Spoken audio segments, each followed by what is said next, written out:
Hi hello எல்லாருக்கும் வணக்கம்ங்க. நம்ம இன்றைக்கி நம்மளுடைய கற்கவல்க சேனலில் என்ன பார்க்க போகிறோம் அப்படின்னு பார்த்தீங்கன்னா, 6th ஸ்டாண்டர்ட் செகண்ட் டேர்மில் இருக்கக்கூடிய இயல் 3ல் உள்ள வளரும் வணிகம் அப்படிங்கிற உரைநடை உலகம் தாங்க பார்க்க போகிறோம். வாங்க பார்க்கலாம். வளரும் வணிகம் அப்படிங்கிற உரைநடையில் என்ன கொடுத்துருப்பாங்க அப்படின்னா, பழங்காலத்தில் உள்ள வணிகம் இப்போது எந்த அளவுக்கு உயர்ந்திருக்குது, அப்போலேருந்து இப்போது எந்த அளவுக்கு வளர்ச்சி அடைஞ்சிருக்கு அப்படிங்கிறது தான் பார்க்க போகிறோம். நுழையும் முன் மனிதருடைய வாழ்வில் பார்த்திங்கன்னா வணிகம் ஒரு பெரும் பங்கு வகிக்கிறது. மனிதருடைய வாழ்வில் பெரும் பங்கு வகிப்பதில் ஒன்று அப்படின்னு கேட்டாங்கன்னா வணிகம்.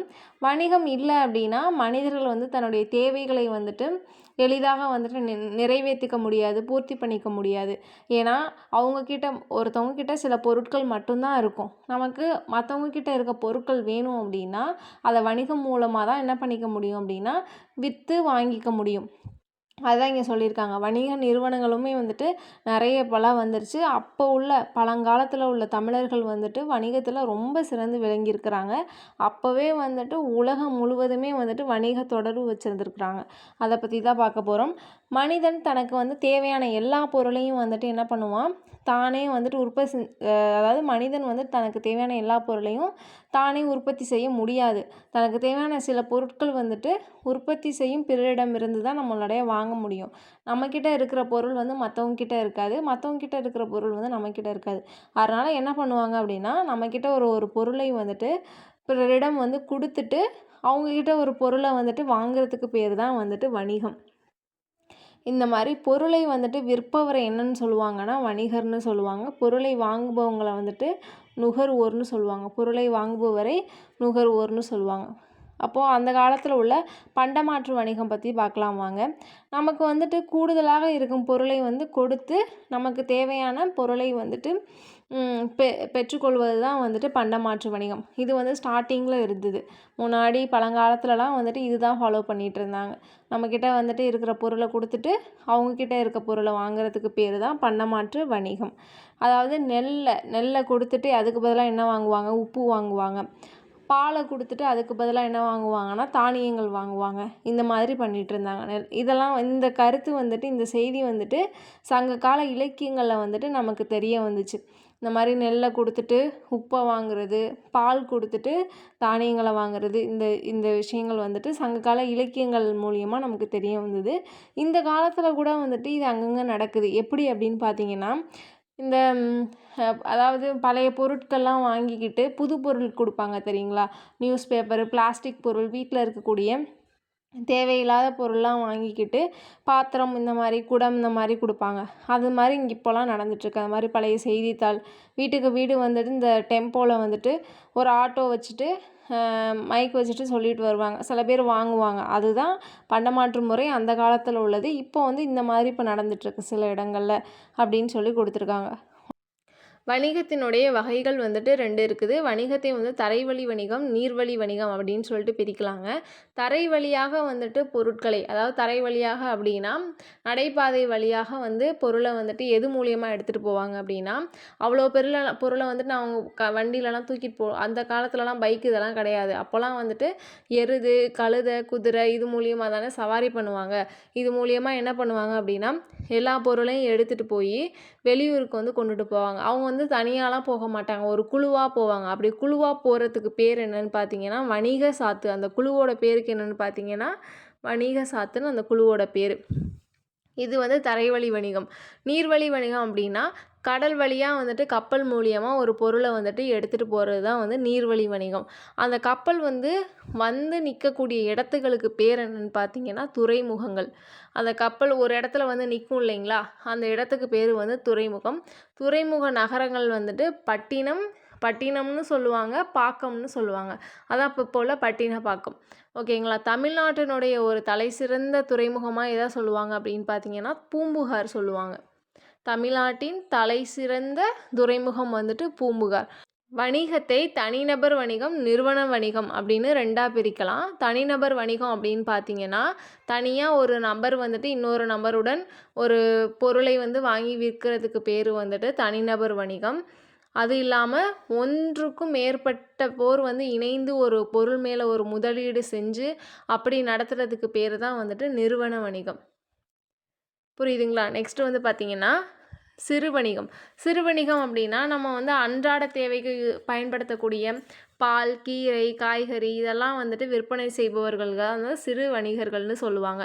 ரெகுலராக நம்ம யூஸ் பண்ணுவோம் இல்லைங்களா, அன்றாட வாழ்க்கைக்கு தேவையான பால், கீரை, காய்கறி இதெல்லாம் வந்துட்டு ஒரு சின்ன ஒரு முதலீட்டோட அந்த பொருளை வாங்கி வீதியில் விற்பாங்க. சில பேர் வந்துட்டு ஒரு கடை போட்டு சின்னதாக ரோட்டில் ஒரு இது விரித்து கடை போட்டு அப்படி விற்கக்கூடியவங்க, இல்லைன்னா தள்ளு வண்டியில் இந்த மாதிரி விற்கிறவங்க தான் வந்துட்டு சிறு வணிகர்கள்னு சொல்லுவாங்க. இந்த சிறு வணிகர்கள் வந்துட்டு நுகர்வோரோட ஒரு நேரடி தொடர்பு உள்ளவங்களாக இருப்பாங்க. சிறு வணிகர்கள் நுகர்வோரோட ஒரு நேரடி தொடர்பு உள்ளவங்களாக இருப்பாங்க.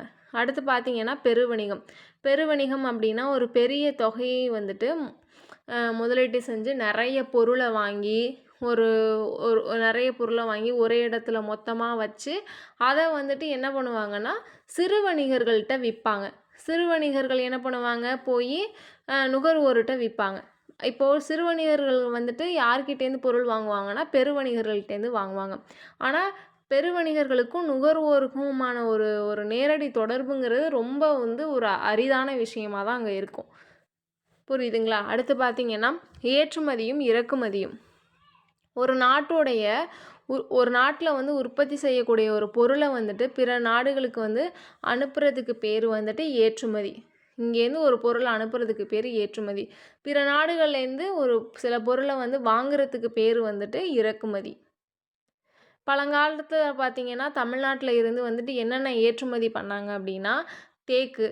தமிழ்நாட்டிலேருந்து என்னென்ன ஏற்றுமதி பண்ணாங்க, தேக்கு, மயில் தோகை, அரிசி, சந்தனம், இஞ்சி, மிளகு போன்ற பொருட்களை என்ன பண்ணியிருக்காங்கன்னா ஏற்றுமதி பண்ணியிருக்காங்க. அதே மாதிரி சீனாவிலேருந்து வந்துட்டு நம்ம நாட்டுக்கு என்ன இறக்குமதி ஆச்சு அப்படின்னு பார்த்திங்கன்னா கண்ணாடி, கற்பூரம், பட்டு இதெல்லாம் வந்துட்டு நம்ம நாட்டுக்கு வந்து இறக்குமதி செய்யப்பட்டது.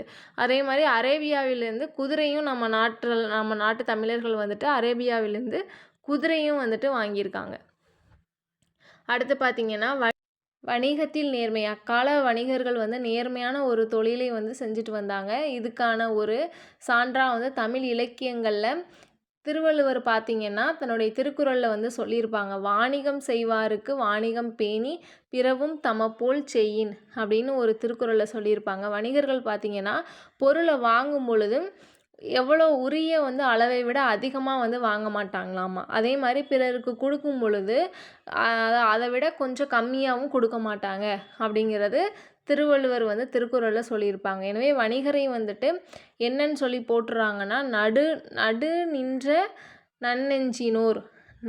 நின்ற நன்னெஞ்சினோர் அப்படின்னு பட்டினப்பாலை வந்துட்டு வணிகர்களை பாராட்டுது. நடுவு நின்ற நன்னெஞ்சினோர் அப்படின்னா நடுநிலையாக எதுவாக இருந்தாலுமே கூடவும் இல்லாமல் குறைச்சும் இல்லாமல் நடுநிலையாக இருக்கக்கூடிய நல்ல மனது படைத்தவர்கள் தான் வணிகர்கள் அப்படின்னு பட்டினப்பாலை வந்துட்டு வணிகர்களை வந்து பாராட்டுது. ஓகேங்களா? அடுத்து பார்த்திங்கன்னா இணைய வழி வணிகம். கடைகளுக்கு சென்று ஒரு பொருளை வாங்க வந்து நேரம் இல்லாதவங்க என்ன பண்ணுவாங்கன்னா இணைய வழி வணிகம் வந்துட்டு உதவுது அவங்களுக்கு. இணையதளம் மூலமாக ஒரு பொருளை வந்துட்டு விற்பனை செய்யும் நிறுவனங்களும் வந்துட்டு நிறைய இப்போலாம் வந்துருச்சு. அதாவது இப்போ பார்த்திங்கன்னா மீஷோ, ஃப்ளிப்கார்ட், அமேசான் இருக்குது இல்லைங்களா, அதை தான் இங்கே சொல்ல வராங்க. இதில் வந்துட்டு பார்த்திங்கன்னா நம்ம ஒரு பொருளை இதில் எவ்வளோ ரேட்டு, இந்த இணையதளத்தில் எவ்வளோ ரேட்டு அப்படிங்கிறத நம்ம என்ன பண்ணிக்கலாம், ஒப்பிட்டு நம்ம வாங்கிக்கலாம் அப்படிங்கிறது சொல்லியிருக்காங்க. நமக்கு அதே மாதிரி பிடிச்ச பொருளை நம்ம வீட்டுக்கே அதை நமக்கு கொண்டு வந்து தரும். பொருளை வந்துட்டு அதாவது பொருளை வாங்கிட்டு அதுக்கப்புறம் கேஷ் ஆன் டெலிவரி சொல்லுவாங்க இல்லையா, பிறகு வந்து பணம் செலுத்தலாம். மின்னணு பரிமாற்றம் மூலம் கூட நம்ம பணம் பண்ணிக்கலாம். ஜிபே, ஃபோன்பே அந்த மூலியமாக கூட பணம் வந்து செலுத்திக்கலாம். வணிகம் வந்துட்டு இப்போது வந்துட்டு ஸ்டார்டிங்கில் எப்படி தொடங்குச்சு அப்படின்னா பண்டமாற்று முறையில் வந்துட்டு தொடங்குச்சு. ஆனால் இப்போ வந்துட்டு எதில் வந்து நிற்கிது, மின்னணு பரிமாற்றம் வரையில் வந்து நிற்கிது. இன்னும் வருங்காலத்துலாம் வந்துட்டு வணிகம் வந்து இன்னும் ஒரு பல வந்து புதுமைகளை வந்துட்டு வரக்கூடும். புதுசாக இன்னுமே வந்துட்டு வளர்ச்சி அடையும் அப்படிங்கிறது தான் இதனுடைய பாடத்தில் சொல்லியிருக்காங்க. நெக்ஸ்ட்டு பார்த்திங்கன்னா தெரிந்து கொள்வோம் இங்கே கொடுத்துருக்காங்க பாருங்கள்.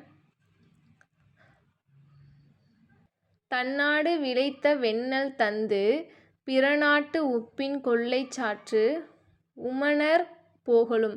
தன் நாட்டில் விளைஞ்ச வெண்ணெல்ல கொடுத்து பிற நாட்டில் விளையக்கூடிய உப்பை வாங்கி அதாவது இந்த வணிக முறையை எந்த நூலில் சொல்லியிருக்காங்க, சங்ககால இலக்கியங்களில் வணிக முறை எந்த நூலில் சொல்லியிருக்காங்கன்னா நற்றிணை அப்படிங்கிற ஒரு நூலில் சொல்லியிருக்காங்க.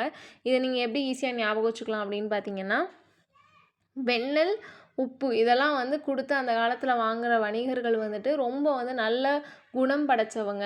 அதனால தான் தங்கிட்ட இருக்கிறத கொடுத்துட்டு நம்ம வாங்கிக்கிறாங்க. அதனால் நல்ல குணம் படைத்தவங்க, நல்ல நற்றிணை படைத்தவங்க அப்படிங்கிறது மாதிரி ஞாபகம் வச்சுக்கலாம் நற்றிணை அப்படின்னு. பாலோடு கூழோடு பெயரும், பாலோடு கூழோடு பெயரும். இதை நீங்கள் எப்படி ஞாபகம் வச்சுக்கலான்னா, பாலும் கூழும் பார்த்திங்கன்னா வாங்குறதுக்கு ரொம்ப ஒரு கம்மியான தொகை தான் ஆகும். பாலும் ஒரு நம்ம 10 ரூபாயில கூட நம்ம பால் வாங்கலாம்.